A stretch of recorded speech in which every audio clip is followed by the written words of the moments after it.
Ábreme, por favor, el micrófono.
Bien, buenas tardes. Agradecemos su presencia en la habitual rueda de prensa tras el Consejo de Gobierno que hoy se ha celebrado en sesión de tarde en lugar de esta mañana. Y, como siempre, paso a detallarles los asuntos más relevantes que se han aprobado dentro del orden del día del Consejo de Gobierno. Nos acompaña hoy la consejera Leire Iglesias, consejera de Cultura e Igualdad, puesto que hoy, además de distintas convocatorias, algunas de ellas importantes, que tienen que ver con la eficiencia energética, aprueba hoy la Junta de Extremadura una nueva ley, el proyecto de ley de memoria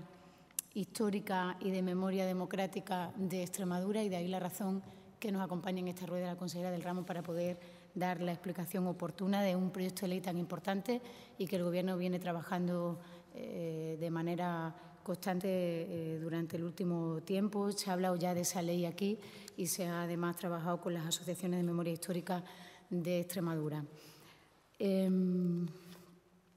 Voy a empezar por asuntos que, aunque forman parte de la cartera de Hacienda en el orden del día del Consejo de Gobierno, tienen que ver con la que nosotros siempre decimos que ha sido la palanca de transformación en este año que estamos celebrando, en los 35 años de la andadura autonómica en Extremadura. Y esa palanca de transformación, sin lugar a dudas, ha sido la educación. Esta región, al inicio de la andadura autonómica, tenía un alto porcentaje de personas analfabetas que solo tenían estudios primarios y, por tanto, la verdadera transformación de Extremadura ha sido la oportunidad de que quien quisiera estudiara y no quien pudiera, ¿no? Y en ese sentido, el papel de las políticas públicas, de las decisiones que se han venido tomando, han sido importantísimas, de la mano siempre de la Universidad de Extremadura, que ha sido clave el papel de la Universidad de Extremadura en la transformación que ha experimentado esta tierra en los últimos 35 años. Hoy damos luz verde al decreto que fija los precios públicos para las enseñanzas conducentes a la obtención de títulos oficiales, las tasas y precios públicos de la Universidad de Extremadura para el próximo curso 18-19. Mantenemos las mismas tarifas, los mismos precios que están desde hace 5 años, por tanto, no va a suponer un esfuerzo añadido a las familias extremeñas, porque va a costar lo mismo estudiar que el año pasado. Mantenemos el fraccionamiento del pago en 10 plazos, que los cambiamos de 6 a 10 plazos, que fue una medida que tomamos en este mismo decreto que modificamos en el año 2016, para facilitar a aquellas familias que puedan pagarlo de manera fraccionada y, por tanto, el tener a un hijo en la universidad no suponga un esfuerzo extraordinario. En la convocatoria de este año, en el decreto que hoy aprobamos, que fija las tasas y precios públicos de este año, incluimos dos importantes novedades. La primera de ellas es la devolución de las cuantías abonadas por matrícula si se justifica la anulación de esa asignatura antes del 15 de julio, que esto no se contemplaba antes, y se amplía la exención del pago de los precios públicos a nuevos colectivos ciudadanos, entre los que están las personas con derecho a la protección subsidiaria y las personas refugiadas, que no se incluía antes. Lo más importante también de este decreto que fija las tasas públicas de la Universidad de Extremadura es que ya en la exposición de motivos este año se hace referencia a la medida anunciada por el presidente de la Junta de Extremadura, y que no será para este curso sino para el siguiente, de la bonificación de la matrícula de aquellos alumnos que aprueben las asignaturas y, por tanto, puedan bonificarlas en el curso siguiente cuando vuelvan a realizar la matrícula de la Universidad de Extremadura. En segundo lugar, traemos dos importantes convocatorias para impulsar el modelo energético basado en el aprovechamiento de las energías renovables, que está dentro de una de las prioridades de la acción de este Gobierno, que forma parte no solo de nuestra agenda del cambio, sino también de la estrategia de economía verde y circular que impregna el conjunto de la acción del Gobierno de manera transversal. La primera convocatoria son ayudas destinadas a las instalaciones de energías renovables para los ejercicios 18 y 19, con un presupuesto de más de 6,5 millones de euros, en concreto 6.581.646, cofinanciado en un 80% por el fondo FEDER, incrementándose un 48% respecto de la convocatoria del año anterior. El objetivo es el desarrollo de las energías renovables en línea con las directrices europeas, en línea con la Estrategia Extremadura 2030, con el impulso a la economía verde y circular en definitiva, con el cuidado del medio ambiente y el futuro, y también con la creación de empleo cualificado y el desarrollo de futuras inversiones en nuestra región, que pasa por incentivar el uso energético basado en el aprovechamiento de las energías renovables. Este nuevo decreto que hoy aprobamos, decreto y convocatoria por valor de más de 6,5 millones de euros, deroga el decreto anterior, que data del año 2015. Ya introdujimos una novedad en el año 16, estableciendo las ayudas al autoconsumo de energía eléctrica mediante paneles solares fotovoltaicos. Hoy, el decreto que aprobamos viene a simplificar los trámites administrativos y a potenciar los beneficiarios. Les señalo algunos. Este nuevo decreto amplía el número de beneficiarios de tal manera que podrán serlo las asociaciones sin ánimo de lucro, que no podían serlo en el decreto del 2016, donde incluimos la modificación que les decía de las ayudas al autoconsumo. Lo incluye este nuevo decreto del año 18. Podrán acogerse las asociaciones sin ánimo de lucro. Se eliminan muchas de las dificultades que tenían para que se acogieran a estas ayudas las comunidades de propietarios en el anterior decreto, y en cuanto al plazo de ejecución se amplía a 12 meses y no 9 como estaba antes. Simplificamos los trámites administrativos, ampliamos los beneficiarios, eliminamos algunas de las trabas que hacían imposible que se acogieran a ellos las comunidades de propietarios, ampliamos el plazo de 9 a 12 meses y, lo más importante, hacemos un esfuerzo extraordinario por la inversión que destinamos, por el dinero, por los recursos públicos que destinamos, incrementándose la cuantía en un 48%, convocando más de 6,5 millones de euros en estas ayudas a las instalaciones de energías renovables para los ejercicios 18 y 19. El porcentaje de la ayuda será del 40% de la inversión subvencionable, salvo para los municipios y entidades locales menores, que entonces alcanzará el 80%. El plazo de vigencia, como les he dicho, durante todo un año a partir de su publicación, como siempre, en el Diario Oficial de Extremadura. Y, en segundo lugar, y enlazado con lo anterior, convocamos hoy también ayudas destinadas a las actuaciones de ahorro y eficiencia energética para los ejercicios 18 y 19, con un presupuesto de 2.305.000 euros, cofinanciados también en un 80% por el Fondo FEDER, cuantía que incrementamos en un 62% respecto a la del año pasado. La primera convocatoria un 48% más, la segunda un 62% más. El objetivo, potenciar actuaciones y proyectos de ahorro y eficiencia energética, mejorar el aprovechamiento de la energía en instalaciones existentes en el sector empresarial, así como en infraestructuras y servicios públicos de nuestra comunidad autónoma. ¿Quiénes van a ser los beneficiarios de esta convocatoria de las actuaciones de ahorro y eficiencia energética? Lo pueden ser las microempresas, las pequeñas y medianas empresas, también sus agrupaciones, los municipios y entidades locales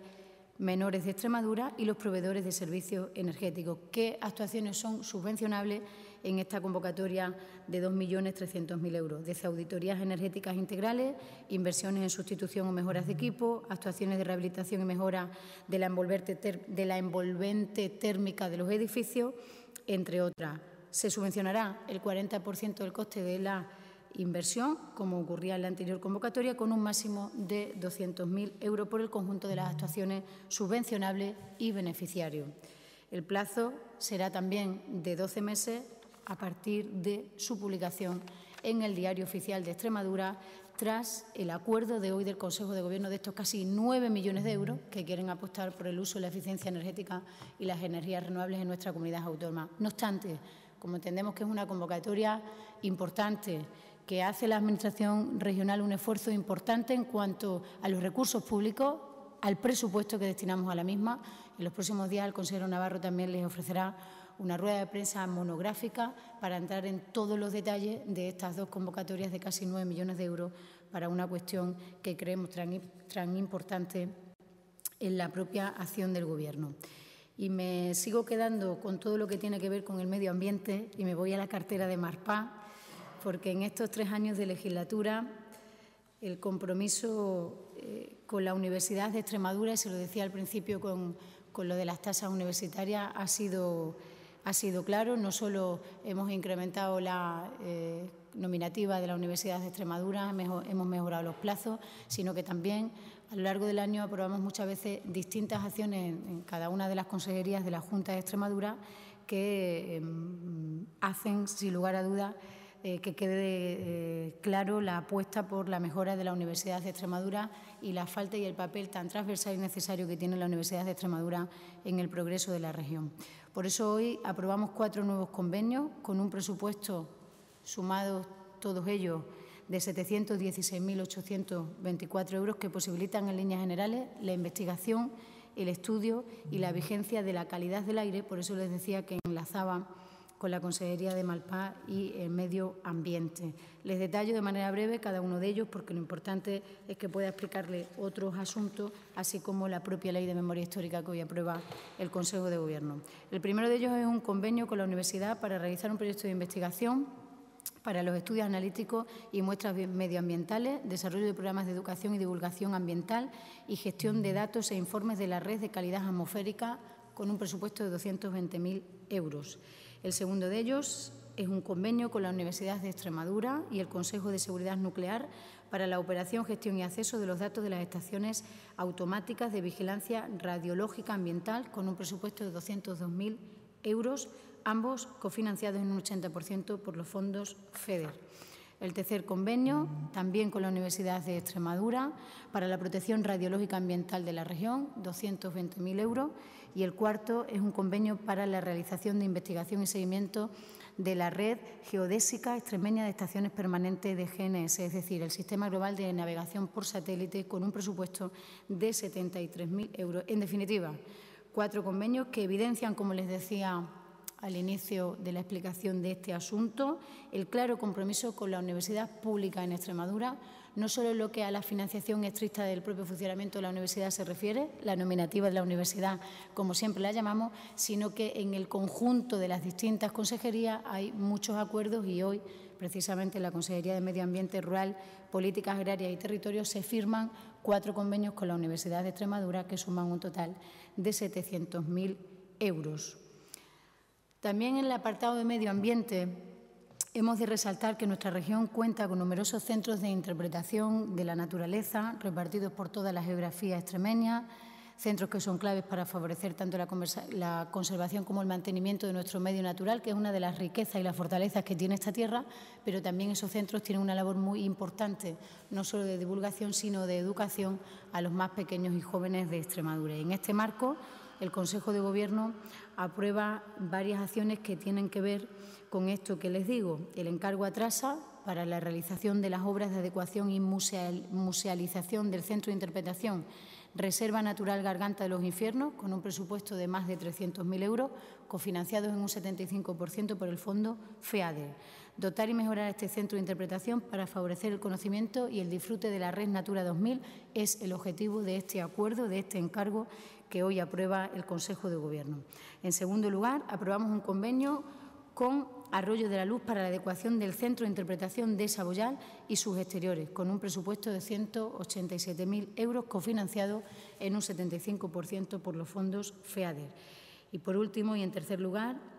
aprobamos la modificación del Plan de Ordenación de los Recursos Naturales del Parque Natural del Tajo Internacional. Un cambio que, entre otras cuestiones, incorpora un área de 3.514 hectáreas situadas al norte del río Tajo y este del río Eljas, pertenecientes a los términos municipales de Alcántara y Piedras Albas. Con esta modificación, el Parque Natural del Tajo Internacional alcanza una superficie total de 28.602 hectáreas, que queda hoy así esa modificación aprobada en el Consejo de Gobierno. También queda hoy aprobado en el Consejo de Gobierno las adendas a los convenios de colaboración con las 2 diputaciones provinciales, Cáceres y Badajoz, para la financiación de la 4ª convocatoria del Plan de Empleo Social en Extremadura. Llegamos al Gobierno y de las primeras decisiones que tomó el presidente Fernández Vara fue la de articular un instrumento, una herramienta, una política pública que nos permitiera atender a las miles de personas que en nuestra región hacía meses y años que no tenían ninguna respuesta. Se habían quedado en el paro y estaban abocados a la exclusión social porque habían agotado las prestaciones por desempleo y porque tampoco disponían de ninguna ayuda en materia social que les permitiera vivir con dignidad. Y por eso pusimos en marcha los planes de empleo social, que algunos dicen que son pan para hoy y hambre para mañana, pero que han sido un colchón que han podido salvar y dar respuesta a muchos ciudadanos en Extremadura. Venimos 4 años de manera consecutiva convocando estos planes, con esta cogobernanza y corresponsabilidad con la que estamos gobernando la región el Partido Socialista gobernando la Junta de Extremadura y las 2 diputaciones provinciales. 12 millones de euros pone la Junta de Extremadura, 6 millones de euros cada una de las diputaciones. Por tanto, sin la participación y el concurso de las diputaciones provinciales, no hubiera sido posible estar por 4º año consecutivo disponiendo de los trámites administrativos que nos permitan volver a convocar los planes de empleo social para el año que viene. Volver a convocar la puesta en funcionamiento de 4.000 nuevos puestos de trabajo, 4.000 nuevas contrataciones que permitan dar respuesta a quienes llevan mucho tiempo parados y no la tienen. Durante estos 3 años de estos planes de empleo se han beneficiado un total de 11.840 ciudadanos en Extremadura. Gracias a planes como este, se ha reducido la tasa de personas que no perciben ningún tipo de prestación en más de 15 puntos en nuestra región. En la legislatura del Partido Popular de Monago se encontraba en el 46% y hoy está en el 30,46%. ¿Es para aplaudirnos? No, pero hemos de reconocer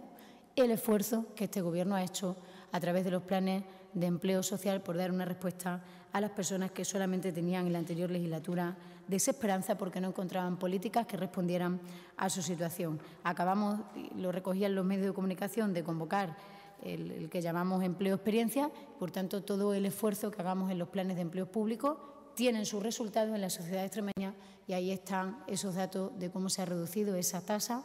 de personas, esa cifra de personas que no tenían ninguna prestación. Termino con los asuntos que yo quería explicarle. Le doy paso a la consejera de Cultura e Igualdad, a Leire Iglesias, no solo para que nos explique la Ley de Memoria Histórica y Memoria Democrática de Extremadura, este proyecto de ley que a partir de hoy pasará a tramitarse en la Asamblea de Extremadura, sino porque también traemos una importante convocatoria que es la que tiene que ver con las ayudas para recuperar la recuperación integral de las mujeres víctimas de violencia de género de nuestra comunidad autónoma. Bien, pues muchas gracias y buenas tardes a todos y a todas. En primer lugar, como bien dice la portavoz, entre los asuntos que ha trasladado la Consejería de Cultura e Igualdad al Consejo de Gobierno del día de hoy está, por una parte, el decreto de la convocatoria de las ayudas contempladas en el decreto de protección de víctimas de violencia de género, recuperación integral de las víctimas de violencia de género y, por otra, la Ley de Memoria Histórica y Democrática de Extremadura. Respecto de estas ayudas para las mujeres víctimas de violencia de género, y si me lo permiten, me gustaría pedirle a los medios de comunicación presentes en la sala un especial esfuerzo y colaboración a la hora de hacerlo llegar a las personas que puedan requerir de este tipo de ayudas. Son ayudas que vienen a completar los recursos para combatir la violencia machista en nuestra comunidad autónoma, con la esperanza también, además, que ahora, una vez reactivado el Pacto de Estado contra la violencia de género, esa red de recursos pueda ser también completada con la colaboración de las aportaciones desde la Administración General del Estado, con el compromiso del Gobierno de España. En cualquier caso, esta es una nueva convocatoria de ayudas muy distintas a las que habían existido con anterioridad en la comunidad autónoma, que tiene como principal característica que no establece ningún otro requisito a la víctima que no sea el de ser víctima de violencia de género, que sea su condición de víctima la que le haga poder acceder a las ayudas sin que se establezcan otro tipo de condicionantes, y que además las ayudas no vayan dirigidas simplemente a una aportación económica, sino que hagan parte de un proceso de recuperación de la víctima, que tengan un acompañamiento por parte de los servicios de atención sobre las víctimas de violencia de género, el establecimiento de un itinerario personalizado a cada una de las mujeres que se puedan beneficiar de estos recursos. Además, estarán dirigidas a fines y políticas o actuaciones concretas, de tal forma que contemplen entre sus beneficios pues aquellas actuaciones dirigidas a favorecer la autonomía de las mujeres víctimas de violencia de género, su capacidad de poder pagar el carnet de conducir, acceder a programas de formación, tanto reglada como no reglada, que busquen su cualificación personal, ayudas dirigidas en materia de vivienda a aquellas cuestiones que no contempla actualmente las políticas de vivienda, como el pago de la fianza, del alquiler, de los gastos hipotecarios, los gastos de suministro, las compras de electrodomésticos, todas aquellas que tengan que ver con un proceso de recuperación de la víctima a la hora de establecer un proyecto autónomo de vida y, por otra parte, aquellas medidas que nos sirvan a nosotros para completar nuestra propia red de servicios a las mujeres, aquellas que tienen que ver con la asistencia jurídica o la asistencia psicológica y que complementen los 19 puntos de atención psicológica que ya vienen funcionando en la Comunidad Autónoma de Extremadura, que el año pasado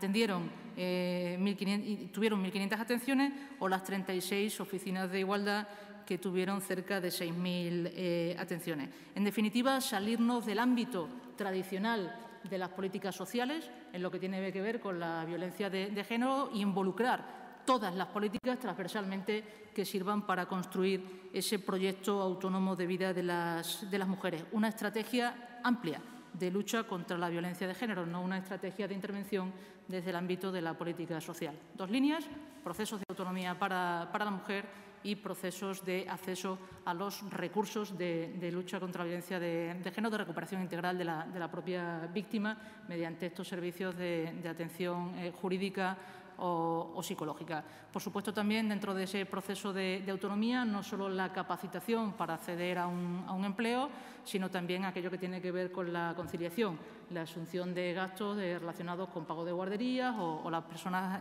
o atención a las personas dependientes. Ese es el nuevo diseño de las ayudas a mujeres víctimas de violencia de género, que además ha sido trabajado y consensuado con las entidades de mujeres, con la mesa del Pacto contra la Violencia de Género y también con los grupos parlamentarios que han sido invitados a hacer aportaciones y que la semana que viene en el Pleno pues rendiremos cuentas ante ellos también de cómo ha quedado la convocatoria de ayudas.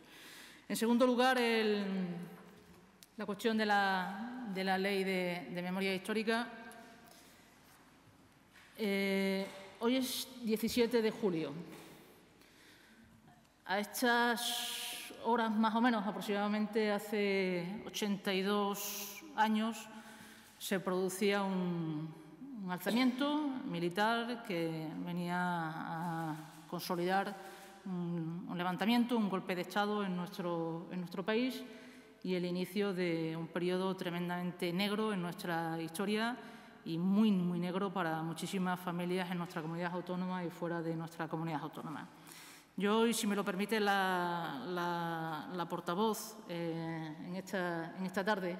creo que intervengo en esta convocatoria o a la hora de presentar esta ley de memoria histórica que, como bien ha dicho la portavoz, ha sido muy trabajada, muy consensuada, muy participada por parte de las entidades memorialísticas existentes en nuestra comunidad autónoma, que realmente han sido quienes han construido el cuerpo de la ley.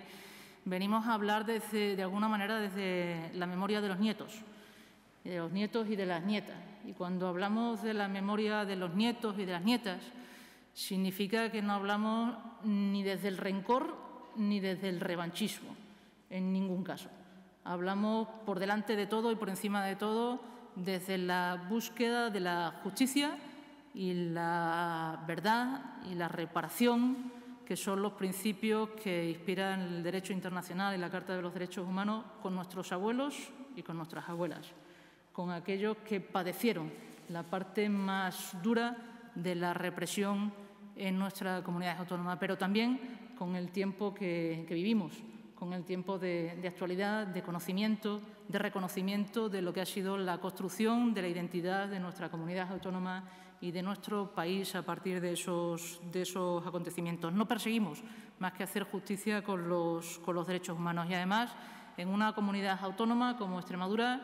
que ya por el año 2002 fue pionera a la hora de desarrollar acciones relacionadas con la memoria histórica. Fuimos los impulsores de los planes de recuperación de la memoria histórica de Extremadura, de los PREMES, que con algunos cambios de gestión y con algunos periodos un poco intermitentes se han desarrollado desde entonces y que han permitido la elaboración de cantidad de trabajos de investigación, tesis doctorales, cerca de 70 exhumaciones en nuestra comunidad autónoma, la recuperación de los restos de 400 víctimas halladas, las atenciones directas a 200 familiares de esas víctimas, la digitalización de gran cantidad de archivos, de publicaciones, de documentos, y entendíamos que era un momento oportuno de dar un salto cualitativo en nuestra capacidad de intervención respecto de la memoria histórica en nuestra comunidad autónoma y establecer, impulsar una ley que ya promovió la Asamblea de Extremadura a través de una propuesta de impulso. Después de haber estado trabajando con las entidades memorialísticas, después de haber hecho todas las consultas y darle formato normativo a esta ley, hoy por fin el Consejo de Gobierno la aprueba para trasladarla a los grupos parlamentarios, al debate en la Asamblea de Extremadura, que será quienes finalmente decidan cuál es el texto último de la norma. Pero, en cualquier caso, el documento con el que contarán a partir de hoy es un documento en el que ya se establecen, por derecho, por ley, algunas cuestiones relacionadas con la elaboración de un censo de víctimas en nuestra comunidad autónoma, en las que se establecen los procedimientos, los mecanismos relacionados con las exhumaciones, el derecho a la localización, la identificación, la investigación y la sepultura digna de las personas que se encuentran desaparecidas en este momento y que, adelantándonos incluso a las propuestas que llegan por parte del Ministerio de Justicia, del nuevo Ministerio de Justicia, y que nos servirán para complementar y desarrollar todavía con más precisión esta ley, podrán desarrollarse a instancias de la propia Consejería impulsora competente en materia de memoria histórica, a instancias de los cónyuges y familiares de las víctimas o a instancias de las entidades memorialísticas. En ese sentido, se avanza a la hora de clasificar los terrenos en los que se pueda documentar la existencia de estas fosas como terrenos declarados de utilidad pública y protegidos y amparados en las mismas categorías que lo que tienen ahora mismo los terrenos afectados por la Ley de Patrimonio Histórico de la comunidad. En ese mismo sentido, se establecerá un mapa de las fosas, buscando la especial preservación y el acuerdo de protección de esos mismos lugares con el ánimo de dignificarlos y señalizarlos convenientemente, estableciendo asimismo y desarrollando dentro de la ley la localización de los lugares de la memoria y creando ayudas destinadas para su protección, para su reparación, para su reconocimiento y para su respeto. En el mismo sentido que a los espacios, por supuesto, el reconocimiento de las víctimas, en los que se establecerá el protocolo de regulación que permita acceder a los certificados expedidos por el Ministerio en este momento, además de crear un propio certificado de la Comunidad Autónoma de Extremadura del reconocimiento de víctimas y la posibilidad de acceder a indemnizaciones de aquellas personas que fueron represaliadas o que formaron parte de algún tipo de trato vejatorio,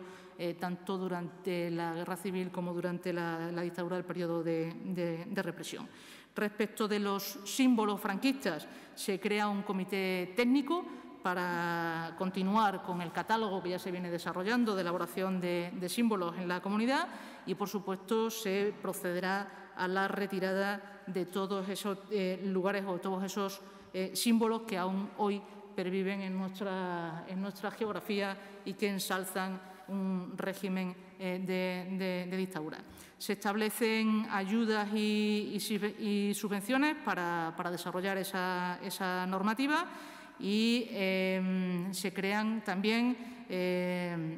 medidas de difusión, documentación, digitalización y acceso a todo el patrimonio documental relacionado con la memoria histórica. Se crea un registro de entidades de la memoria histórica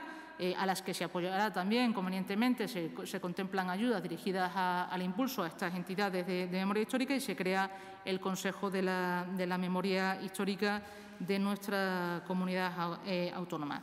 Básicamente, todas las actuaciones se desarrollarán a través de dos instrumentos, como son la creación del Instituto de la Memoria y la elaboración de un plan cuatrienal que tendrá que aprobar el Consejo de Gobierno, en el que se establecerán las medidas, el desarrollo de las actuaciones, tanto de localización de fosas como de exhumaciones, como del resto de actuaciones de lugares de la memoria que en cada momento se estimen por parte del Gobierno correspondiente de la Junta de Extremadura. Y este será el texto que trasladaremos al Parlamento Autonómico, subiendo de nivel nuestro compromiso con las actuaciones de memoria histórica. Gracias, Leire. Muy bien, empezamos con las preguntas, si os parece.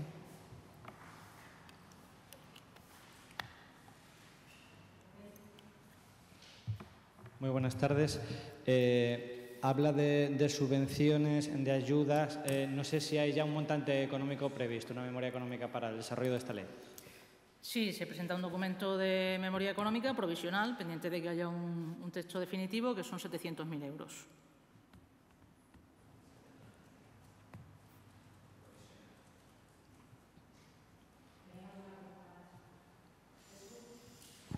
Hola, buenas tardes. En cuanto precisamente al tema monetario, ¿sería exactamente para las exhumaciones de las fosas comunes o serían para... Ha hablado también de posibles indemnizaciones para víctimas? ¿Para qué sería ese dinero exactamente? Y por otro lado, también las dos diputaciones provinciales han llevado a cabo medidas como no... la retirada de subvenciones públicas en caso de aquellos municipios que no cumplan la ley de memoria histórica. No sé si en este caso la normativa regional también podría contemplar esa opción. Sí, la ley contempla exactamente lo mismo, las retiradas de subvenciones a aquellas entidades que incumplan con la ley, en desarrollo de lo que establece la ley estatal, que es la que se está haciendo cumplir por parte de las diputaciones provinciales en nuestras comunidades autónomas, y además, para quien tenga dudas, pues el desarrollo autonómico nos permitirá hacer desarrollo reglamentario de esa y que queden claros para aquellas personas que aún todavía no tienen suficientemente claro que es una obligación el cumplimiento de la retirada de los símbolos franquistas en nuestro territorio. Respecto a la ejecución del gasto, sería para el desarrollo de esos planes cuatrienales que se establecerán a partir del 6º mes de entrada en vigor de la ley, y las actuaciones pues tienen que ver tanto con las de documentación, como las de los lugares de la memoria, como las indemnizaciones, como las exhumaciones, como la identificación científica, como el trabajo divulgativo, como el trabajo educativo, como todas estas cuestiones que hemos dicho que contempla la ley y que cada año se irán contemplando dentro de esos planes. ¿Qué tal? Buenas tardes. Yo tengo varias preguntas. Sobre el tema de los cursos de formación, las últimas noticias que se van publicando, me gustaría conocer una valoración del Gobierno. Y también el Partido Popular habla de que la consejera de Educación debería haber dimitido ya por el tema de la repetición de algunas de las oposiciones. Respecto de la investigación que se está llevando a cabo en los cursos de formación, la posición del Gobierno es la que siempre tenemos ante cualquier investigación, afecte a quien afecte y se trate de el asunto que sea. Por tanto, presunción de inocencia de quien está siendo investigado, agilización y confianza en la justicia para que se resuelva cuanto antes. De esta noticia, que no es nueva, es desde hace 2 años, sino 2 años y medio o 3. Respecto a la petición de, no sé ya quién ha pedido la petición de dimisión de un consejero en el Partido Popular de Extremadura, da igual quién haya sido. La consejera de Educación ha explicado ante ustedes, los medios de comunicación y la opinión pública, la necesidad de repetir en algunas de las pruebas de FP la parte de los supuestos prácticos, porque los tribunales que son autónomos de la política en las oposiciones y de los políticos, esto yo quiero decirlo así, coloquialmente, como a mí me gusta decir las cosas, los tribunales son autónomos y ha habido un error que no se ha guardado la confidencialidad de esos alumnos opositores en la parte del supuesto práctico. ¿Dejamos que eso pase y dentro de 2 años se impugna el conjunto de la oposición de secundaria, que afecta a miles de personas? ¿O asumimos lo que ha pasado y ponemos un remedio que afecta a 100 y pico de personas? Que por supuesto es importante. Si yo hubiera sido la que me examino también me molestaría, o a usted. Pero creo que la consejera ha explicado de manera suficientemente clara, sencilla y directa. Se ha llamado a uno por uno a los opositores que han tenido que repetir la prueba y se ha repetido la prueba creo que en esta mañana. Ya no sé si se terminaban todas hoy o eran entre hoy y mañana. Por tanto, yo creo que las peticiones de dimisión en estas cuestiones, no sé, yo creo que para que un gobierno sea fuerte es importante que los que están enfrente son la oposición sean también fuertes y presenten y propuesten alternativas a la gobernanza de quienes estamos en el ejercicio del poder. Entonces, si el Partido Popular lo único que tiene que decir eso de las oposiciones, pues ¿qué le vamos a hacer? Pues que sigan pidiendo la dimisión de los consejeros hasta que los ciudadanos voten otra vez en mayo del año que viene. Porque es que ya es, no sé, en fin, poco pobre el argumento. Más cocina. Pues yo sí tengo una cocina. Si no ¿Tenéis más preguntas? Vale. Bueno, mañana se reúne el pacto por el ferrocarril, vienen los nuevos dirigentes de Adif y de Renfe. No sé si la Junta pues espera algo, digamos, algún avance bastante mayor que en las últimas. Nosotros no esperamos. Nosotros vamos a exigir mañana el cumplimiento con esta tierra, la dignidad con Extremadura y la seguridad de los viajeros en Extremadura, que es lo que en estos momentos no se está garantizando. Es decir, nadie piense en esta región que porque ahora el Gobierno de España sea del Partido Socialista, nosotros vamos a bajar el grado de exigencia con el pacto por el ferrocarril. Nada más lejos de la realidad. Agradecidos, que hay que ser educados de que venga el secretario de Estado, y eso nos parece positivo y nos parece que es bueno, y estamos agradecidos también por ese gesto que acaba de entrar en el Ministerio hace 4 días y venga, y una de las primeras tareas que se ponga es el pacto por el ferrocarril en Extremadura. Por tanto, vamos con la intención de tener una reunión productiva donde entendemos que tienen que salir medidas concretas que garanticen la seguridad de los viajeros que utilizan el ferrocarril en Extremadura y no tengamos imágenes bochornosas y lamentables como las últimas que tuvimos cuando salió a arder el tren y vimos a esas personas mayores en la cuneta, ¿no? Por tanto, vamos con, bueno, pues cómo se va este tipo de reuniones, pero con el mismo nivel de exigencia. Ya sabemos que Podemos no va a venir mañana. Están a tiempo de pensárselo. Nuestra mano, como siempre, sigue tendida para que no abandonen un pacto que nació con fortaleza porque por primera vez tuvo a todas las fuerzas políticas de esta región en el mismo lado, en la exigencia de unas infraestructuras dignas en Extremadura. No rompamos nosotros nuestros propios consensos para que así podamos ser más fuertes en la exigencia que le hagamos a otros, en este caso al Gobierno de España. Así que reiteramos nuestra invitación, que ya lo hizo el presidente, no sé si en el día de ayer o hoy, para decirles que no abandonen el pacto por el ferrocarril y que vuelvan a sentarse con nosotros porque les necesitamos y los extremeños esperan que los políticos sigamos unidos en esta reivindicación justa para Extremadura. No sé si tenéis más preguntas porque a mí se me olvidó. ¿Tenemos más preguntinas? Sí, pues venga.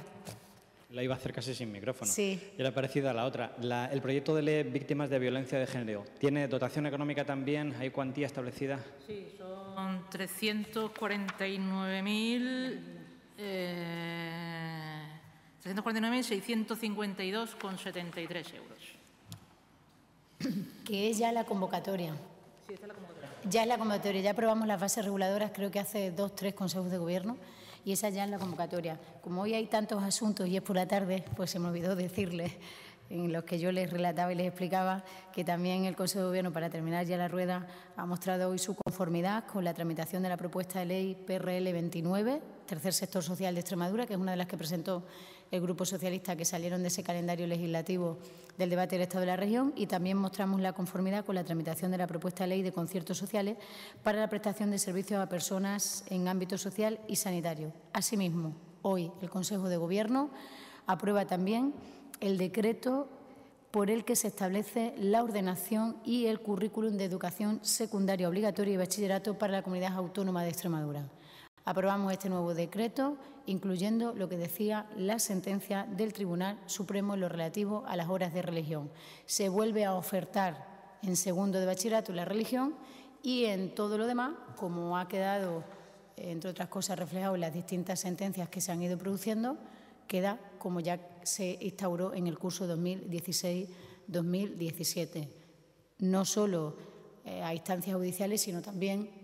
el diálogo permanente con las diócesis, con los propios maestros y profesores de religión, pues nos permiten hoy traer este decreto y, por tanto, funcionar velando siempre por el interés general, que es con el que la Junta de Extremadura intenta tomar sus decisiones. ¿De acuerdo?